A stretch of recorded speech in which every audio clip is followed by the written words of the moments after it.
सी times के सभी दर्शकों को मेरा नमस्कार। मैं हूँ रचना श्रीवास्तव और आज हम आपकी मुलाकात एक ऐसी शख्सियत से करवाने जा रहे हैं जो कि एकल आरोग्य प्रकल्प की राष्ट्रीय सचिव हैं, विश्व हिंदू परिषद मध्य भारत क्षेत्र की न्यासी हैं, साथ ही विश्व हिंदू परिषद महाकौशल प्रांत के उपाध्यक्ष हैं, मेडिकल ऑफिसर भी हैं ART central Jabalpur medical college.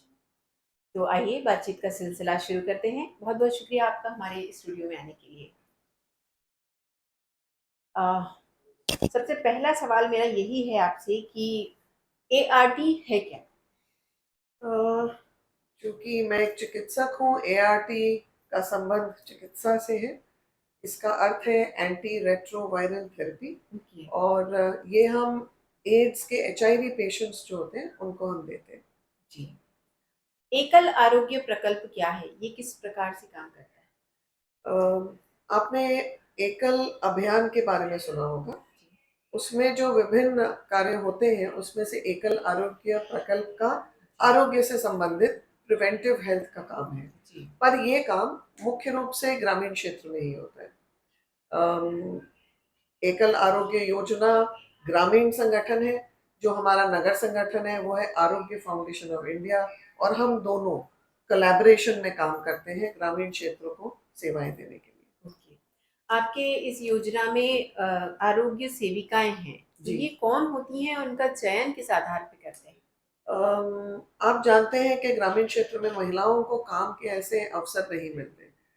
ज्यादातर घरेलू काम में ही वो व्यस्त रहती हैं। तो इस योजना के अंतर्गत हम महिलाओं को एक लीडरशिप क्वालिटी डेवलप करते हैं। ये एक शादीशुदा 12वीं पास महिला होती है उसी गांव से, जिसका हम चयन करते हैं, जिसको हम प्रशिक्षण देते हैं। जी। और उसको हम इतना काबिल बना देते हैं कि वो हमारे सारी योजनाओं का जो डिलीवरी मैकेनिज्म है उसको ऑपरेट वो गांव में करती है। तो ये किस प्रकार से काम करती है, मतलब इनका काम होता क्या है? अ, देखिए, गांव में काम करना है तो हमको उनकी जरूरत के हिसाब से वहां पहुंचना है। तो ग्रामीण क्षेत्र में ये महिलाओं को हम जो ट्रेनिंग देते हैं उसमें प्रिवेंटिव हेल्थ में देते हैं। ये प्रभात फेरियां लगाती हैं, कैंप्स कंडक्ट कराती हैं। इसके अलावा ये प्रिवेंटिव हेल्थ में सिखाती है कि स्वच्छ पानी कैसे क्यों पीना चाहिए, खुले में शौच क्यों नहीं करनी चाहिए। लेटेस्ट जो इनका काम है वो टेली मेडिसिन से संबंधित है। हेल्थ मॉनिटरिंग एंड अवेयरनेस के लिए रूरल एरियाज में लोगों को कैसे कन्विंस करें? हेल्थ मॉनिटरिंग रूरल एरियाज में बहुत ही डिफिकल्ट काम है, क्योंकि आप जानते हैं कि अंधविश्वास और जो वहाँ पे जमीनी प्रथाएं वगैरह होती हैं, हमको जी। सबसे पहले तो उन्हें अलग करना होता है। तो ये जो महिलाएं होती हैं, हम इनको जो ट्रेनिंग देते हैं, जो प्रशिक्षण देते हैं, सबसे पहले सिखाते हैं गांव में एक सर्वे करना। इनको हर घर में कितने लोग हैं, कौन बूढ़ा है, कौन प्रेग्नेंट है, सबका पता होता है। जी। ये धीरे धीरे अपने काम करते हुए जो एनीमिक महिलाएं हैं उनकी लिस्ट बनाएंगी। स्कूल्स में जाके बच्चों को सिखाएंगी कि नाखून कटे होने चाहिए, बाल साफ होने चाहिए। ये सबको गांव में इतना अवेयर कर देती है हैंड वॉशिंग प्रैक्टिसेस में। शौच के बाद हाथ धोइए, खाना खाने के पहले हाथ धोइए। अ, ये यहाँ तक उनको अवेयर कर देती है कि आपको अगर घर में कुछ कॉमन प्रॉब्लम्स हैं, जैसे सर्दी खांसी है, तो उसके लिए घरेलू उपचार कैसे कर सकते हैं। और अब टेलीमेडिसिन के साथ तो ये टेक सेवी हो गई है। तो इतनी एक सशक्त महिला एक आइकन हो गई है आज की डेट में ग्रामीण क्षेत्र में। बिल्कुल, मैं वही आ रही थी कि टेली मेडिसिन है क्या? और ग्रामीण क्षेत्रों में इसका लोग कैसे लाभ उठा पा रहे हैं? टेलीमेडिसिन, मैं आपको एक इसके बारे में अधिक और जानकारी ये भी देना चाहूंगी कि टेलीमेडिसिन की उपज कोविड में हुई है, क्योंकि लोग शहर तक आ नहीं पा रहे थे, अपनी इलाज नहीं करा पा रहे थे, एंड बहुत पैसे लग रहे थे। तो टेलीमेडिसिन के तहत हम हर सेविका को एक बैग देते हैं, जिसमें कुछ कॉमन इंस्ट्रूमेंट्स हैं, जैसे thermometer, BP instrument, weighing machine, measuring tape, blood sugar नापने की मशीन, और एक मोबाइल फोन जो एक स्मार्टफोन है। उसमें हमारा एक ऐप है। ये घर घर जाके डिटेल्स लेती है बीमार व्यक्ति के, ऐप पे उसको एंटर करती है, और एक नोडल मेडिकल ऑफिसर को वो डिटेल्स मिलती है जो इन्वेस्टिगेशन, रेफरल या मेडिकेशन देता है। मजे की बात यह है कि जब वो गांव में बैठी होती है तो वो उड़िया, गुजराती, मराठी ऐसे कुछ 10-12 लैंग्वेजेस में उसमें काम करती है। पर जब वो मेरे पास आता है या कोई भी नोडल ऑफिसर के पास तो वो इंग्लिश में आता है। The app does it. And दूसरी चीज कि हम प्रत्येक व्यक्ति से हम अपेक्षा करते हैं कि उसे अच्छी स्वास्थ्य सेवाएं मिलें। परिवार ऐसे एक व्यक्ति के इलाज में 4 से 5 हजार रुपए की बचत एक विजिट में कर लेते हैं। तो this is a big help to them. बिल्कुल। हाइजीन एंड सैनिटेशन को लेकर गांव में लोग कितने जागरूक धीरे धीरे बहुत जागरूकता आ रही है। और एकल जहाँ काम करता है तो एकल से समर्पित गांव में तो जागरूकता होती ही है, परंतु हमारा असर आसपास के 4 गांव तक होता है। तो जो हम 1-1.5 लाख गांव में अभियान में काम करते हैं, हम असर 5-6 लाख गांव में लाते हैं। बिल्कुल। एंड लोगों ने खुले में शौच करना बंद किया है। गांव में जो बड़े बड़े तालाब होते हैं वहां इन लोग पहले कपड़े धोते थे, नहाते थे, ये चीजें बंद की है। घर में सोख के गड्ढे बनाते हैं जी। तो दूषित पानी सोख के गड्ढे से जमीनी स्तर पे जाता है और स्वच्छ पानी में मिक्स नहीं होता, तो बीमारियां, वाटरबोर्न डिजीजेस कम हो जाती है और वाटर टेबल भी इंक्रीज हो जाता है। दूसरा, कंपोस्ट पिट बनाते हैं तो जो भी वेस्ट मटेरियल, बायोडिग्रेडेबल मटेरियल निकलता है उसको कंपोस्ट पिट में डालते हैं, ऑर्गेनिक फार्मिंग करते हैं। मैंने काफी काफी कुछ एक काम यस। में आप कर रहे हाँ हैं। जी। जी। न्यूट्रिशनल अवेयरनेस को लेकर क्या चेंजेस आए हैं लोगों में? This is again been a big important play for us because ये जो सेविका है जी। ये गांव में सबको इनकरेज करती है कि एक पोषण वाटिका और एक औषधि वाटिका उगाएं वो घर पे। घर में घरेलू उपचार के लिए जो कॉमन कुछ चीजें होती है रसोई में जो बहुत आसानी से मिल जाती है, अजवाइन, जीरा, अदरक, सौंठ, इनका उपयोग कैसे करना फॉर कॉमन एलिमेंट्स।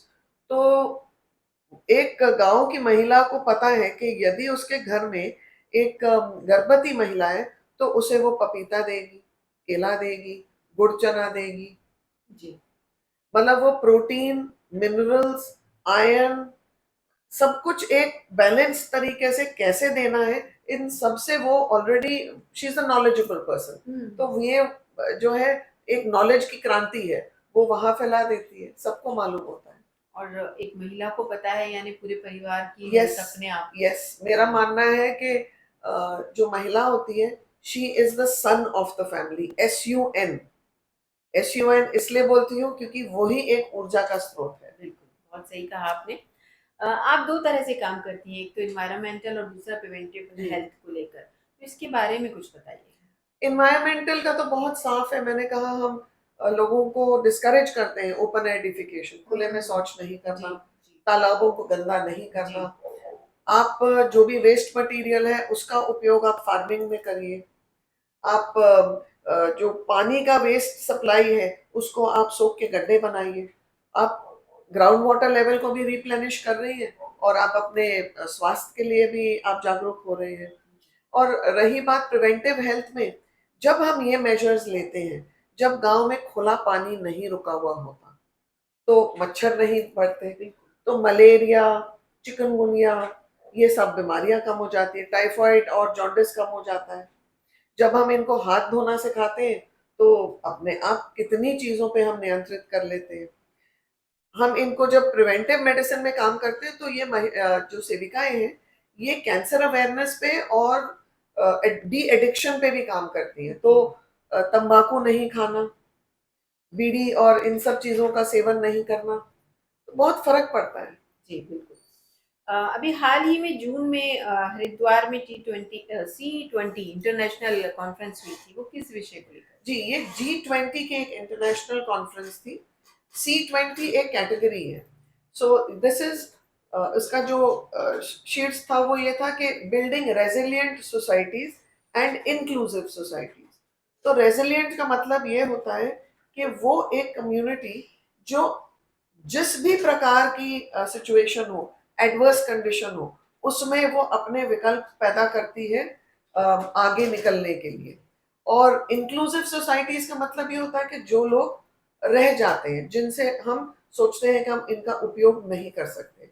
सबसे बड़ा एग्जाम्पल महिला है।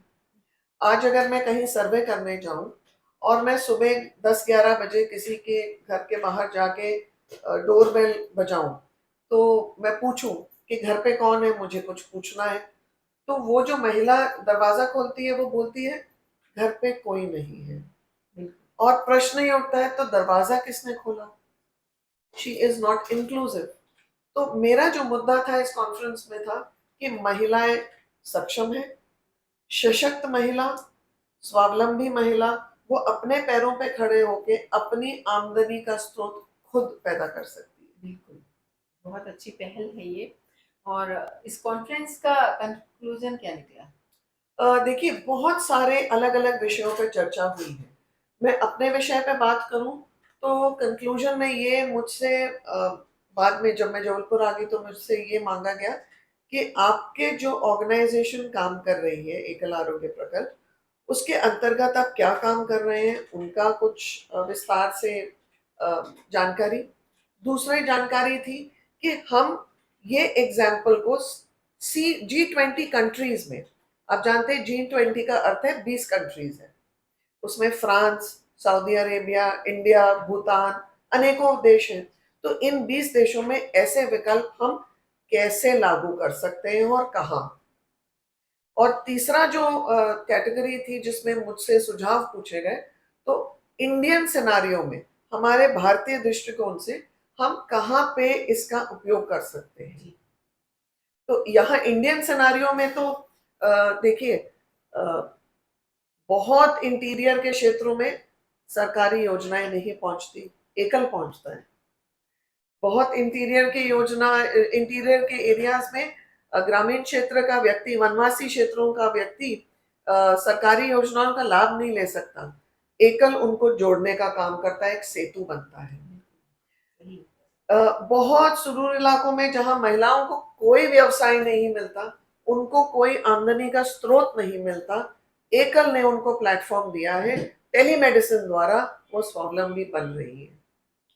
और एक बहुत बड़ा उदाहरण झारखंड का है, जहां कुछ आदिवासी महिलाएं सरपंच बनी है, उप सरपंच बनी है और उसके कार्यकारिणी के सदस्य हुई है, क्योंकि जनता का आदेश था। आपने इंटरनेशनल ह्यूमन राइट्स में पीजी की है, जी फिर आपने लॉ किया है, तो जी ये दोनों एकदम आपस में डिफरेंट हैं हाँ दोनों। जी, एक व्हाइट तो कोट ये है, एक ब्लैक कोट। बिल्कुल, तो ये करने का ख्याल कैसे आया? एक्चुअली मैं जिस रास्ते पे चल रही हूँ, मैं जहाँ काम कर रही हूँ, वहाँ मुझे लगता है कि इन सब चीज़ों की जानकारी होना और अपने आप को भी सशक्त करना बहुत ज़रूरी है। सो मैंने ये कंप्लीट किए हैं और ये तो मेरा एक योजनाबद्ध तरीके से ही करना था, जिसमें मैं सफल हुई हूँ। वीएचपी और एकल आरोग्य प्रकल्प में पूरी तरह आप समर्पित हैं, जी। तो ये जो आपकी प्रैक्टिस आप कैसे कर पाती हैं, क्योंकि आप एक एमबीबीएस डॉक्टर भी हैं? देखिए, अगर मैं कहूँ कि प्रैक्टिस तो वो प्राइवेट प्रैक्टिस तो मैंने बहुत लिमिट कर दी है, बट पेशेंस नहीं छोड़ते। और एआरटी सेंटर में मुझे बहुत गरीब और बहुत मैं बोलूँगी सोसाइटी से सोशली डिसलॉज्ड लोगों के साथ काम करने का मौका मिलता है। और वीएचपी और एकल में तो मैं कर ही रही हूँ। तो मैंने एक फैक्टर कम किया है अपना प्राइवेट प्रैक्टिस का, और जीवन में कभी ना कभी ऐसा एक निर्णय लेना पड़ता लेना है। पड़ता है, तो कठिन होता है। जी, नहीं कठिन नहीं है। हाँ। मेरी दृष्टि है वहाँ पे हम्म। और मैं खुश हूँ, आई एम सेटिस्फाइड। आप जो करना चाहती थी वो आप सब कुछ करती जा रही है, जी। मतलब जैसे प्री प्लान्ड लाइफ होती है, इस तरह से लग रहा है जी कि आप जो करना चाहती थी वो आप सब कुछ कर पा रही हैं। जी सेवा करने का आप में काफी जज्बा है, जैसा कि हम जानते हैं, वो कहाँ से आया और इसकी इंस्पिरेशन कौन? अ, मैं एक सनातनी पंजाबी फैमिली से हूँ। मेरी शादी एक सरदार परिवार में है। तो इसका जो मिश्रण था, मैंने अपने पेरेंट्स को बचपन से देखा है, कैसे उन्होंने सोसाइटी में अपना रोल प्ले किया है। मेरे फादर एक आईटीएन है। फिर शादी होके आई हूँ तो ये सरदार फैमिली में भी जो सेवा की भाव है और जो हम सोसाइटी में हम पूरा काम करते हैं, पार्टिसिपेट करते हैं, तो कहीं ना कहीं मेरे ये डॉक्टरी का भी जो एम है वो पूरा होता है। वो क्योंकि मैं बचपन से डॉक्टर बनना चाहती थी। डॉक्टर बनने के लिए सबसे पहली रिक्वायरमेंट है समर्पण और दूसरा है सेवा। तो मेरे तो एम्स और मेरी तो जो लाइफ डिजायर्स हैं वो फुलफिल हो ही रहे हैं। उसी को देखकर मैंने बोला कि आपने जो चाहा, जैसे कहते हैं कि सब मिलता गया जी। आपको और आप खुश हैं आज। What was the turning point in your life? Turning point was दिसंबर का महीना। आई वाज सिटिंग, मैं अपने हस्बैंड के साथ उनके चेम्बर में बैठी हुई थी एंड सडनली एक अननोन डॉक्टर अपियर होते हैं, डॉक्टर मुकुल भाटिया, के वानी जी से बात करनी है। जी। और उन्होंने मेरे को आमंत्रित किया लगभग 8-9 साल पहले कि आप नेशनल वर्किंग काउंसिल में आप आके देखिए हमारी मीटिंग और थोड़ा एनालाइज करिए काम क्या है, और अगर आपकी दिलचस्पी होती है। उसके बाद मैंने पीछे नहीं देखा।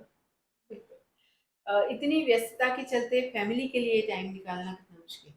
होता तो है। एनिवर्सरीज और बर्थडेज मिस करती हूँ। अ, कई बार बाहर होती हूँ तो काम घर पे जो है जॉइंट फैमिली है वहां डेलीगेट करती हूँ। और कोई ना कोई मुझे लगता है कि या तो मेरी क्लॉक जो है ना वो 24 घंटे का जो साइकिल है, या तो वो अपने आप स्लो हो जाता है। जी। अ, सब आई थिंक ईश्वर कुछ ना कुछ हेल्प करता ही है। बिल्कुल। हो जाता है सब कुछ, एवरीथिंग फिट्स इन प्लेस। जो चाहते हैं वो हो ही जाता है, अगर जी। दिल से चाहो तो कहते जी। हैं कि सब बिल्कुल। रास्ते निकल आते हैं। बिल्कुल। समाज के लिए आप पूर्णतः समर्पित हैं, जी। तो ऐसे में क्या कोई खलिश रह गई कि काश ये और कर पाते? देखिए, I am very happy with my life. मुझे लगता है ऐसा कुछ नहीं है जो मैं नहीं चाहती थी और मेरे जो मैं चाहती थी और मेरे पास है नहीं अभी। I have a very nice adaptive family. मेरे काम करने में जो सहयोगी हैं, जो मेरे कार्यकर्ता हैं, वो मेरे साथ ही समर्पित हैं, काम के प्रति समर्पित हैं। बट हाँ, मुझे दो चीजें करनी है। एक, मुझे जो बचपन से था कि डॉक्टर तो बनूंगी, लेकिन कहीं ना कहीं लगता था, जिस पे मेरा बेटा बहुत हंसता है, कि एक पायलट लाइसेंस होना चाहिए। और दूसरी चीज है, मुझे वायलिन सीखना है। ओके, चलिए तो हमारी तरफ से शुभकामनाएं, आप जरूर ये दो चीजें भी जरूर करें सी टाइम्स की तरफ से। चलिए, बहुत बहुत शुक्रिया आपका हमारे स्टूडियो में आने के लिए और हमसे थैंक यू इतनी वेरी मच। खुलकर और इतनी इंटरेस्टिंग बात करने के लिए बहुत बहुत शुक्रिया आपका। Thank you very much. तो ये थी अवानी अहलूवालिया जी, जिन्होंने काफ़ी विस्तृत रूप से हमसे चर्चा की और ज़िंदगी के काफ़ी सारे पहलुओं पर एक साथ हमसे बात की। इसी तरह और भी चेहरे लेकर हम आते रहेंगे। देखते रहिए सी टाइम्स। नमस्कार।